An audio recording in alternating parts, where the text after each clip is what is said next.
स्वामी समर्थ. मी रेणुका निसर्ग आणि नारी या चॅनलमध्ये आपल्या सर्वांचे स्वागत करते. पौष कृष्ण पक्षातील एकादशी षटतिला एकादशी म्हणून ओळखली जाते. या दिवशी एकादशीचा उपवास केल्यास मोक्ष प्राप्त होतो. त्यामुळे पौष महिन्यातील या एकादशीला विशेष महत्त्व आहे. या एकादशीचे खास वैशिष्ट्य म्हणजे या एकादशीच्या पूजेसाठी तिळाचा वापर केला जातो. या एकादशीला तिळाचा वापर 6 प्रकारे केला जातो, म्हणून या एकादशीला षटतिला एकादशी असे म्हणतात. तर आज आपण या व्हिडिओत षटतिला एकादशीचे महात्म्य व व्रतकथा जाणून घेणार आहोत. तिलस्नायी तिलोद्धार्ती तिलहोमी तिलोदकी तिलभूक तिलदाताच षटतिला पापनाशनाहा. या दिवशी पाण्यात तीळ टाकून स्नान करावे, तिळाचे उटणे लावावे, तिळाचे हवन करावे, तीळ टाकलेले पाणी प्यावे, तिळाचे भोजन करावे. तसेच तिळाचे दान केल्यास सर्व पापांचा नाश होतो. षटतिला म्हणजे तिळाचा 6 प्रकारे केलेला वापर असलेली एकादशी. या एकादशीला तीळ 6 प्रकारे वापरतात. अशा प्रकारे तिळाचा 6 प्रकारे केलेला वापर अत्यंत फलदायी मानला जातो. तसेच तीळ आरोग्यासाठीही फायदेशीर आहेत. तीळ हे उष्ण प्रभावाचे असल्याने थंडीत याचे विशेष महत्त्व आहे. या दिवशी तीळ घातलेल्या पाण्याने स्नान करणे, तिळाचे पदार्थ खाणे चांगले मानले जाते. अर्थात षटतिला एकादशी आयुर्वेदातील आणि आहारातील तिळाचे महत्त्व अधोरेखित करते. पद्मपुराणानुसार जो भक्त खऱ्या मनाने षटतिला एकादशीचे व्रत करतो त्याला मोक्ष मिळतो, सर्व समस्यांपासून मुक्तता होते. त्याचवेळी जे पुण्य कन्यादान, हजारो वर्षांची तपस्या, सुवर्णदान यांनी मिळते तेच पुण्य षटतिला एकादशीच्या व्रताने मिळते.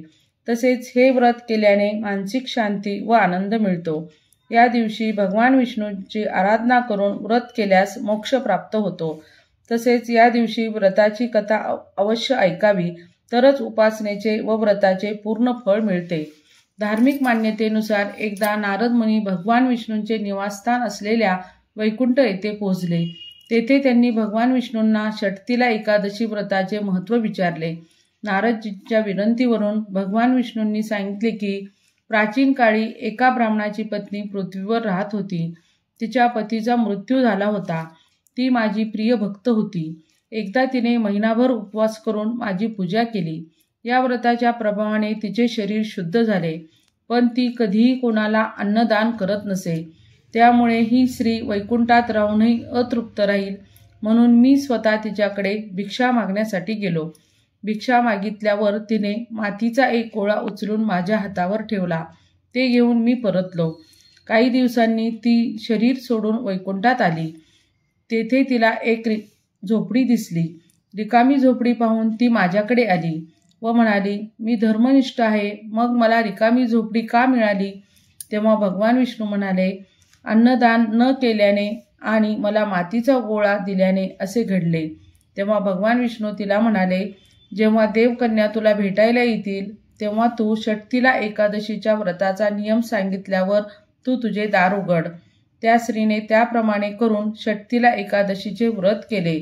या व्रताच्या प्रभावामुळे तिची झोपडी अन्न आणि पैशाने भरली. म्हणून या एकादशीचे व्रत करून तीळ व अन्नदान करणाऱ्या व्यक्तीला मुक्ती व वैभव प्राप्त होते. म्हणून या दिवशी भगवान विष्णूंची आराधना करून गंध, फूल, तुळस व तिळापासून बनविलेला नैवेद्य अर्पण करावा. शक्य असल्यास तीळदान व अन्नदान करावे. माहिती आवडली असेल तर चॅनलला लाईक, शेअर व सबस्क्राईब करण्यास विसरू नका. धन्यवाद.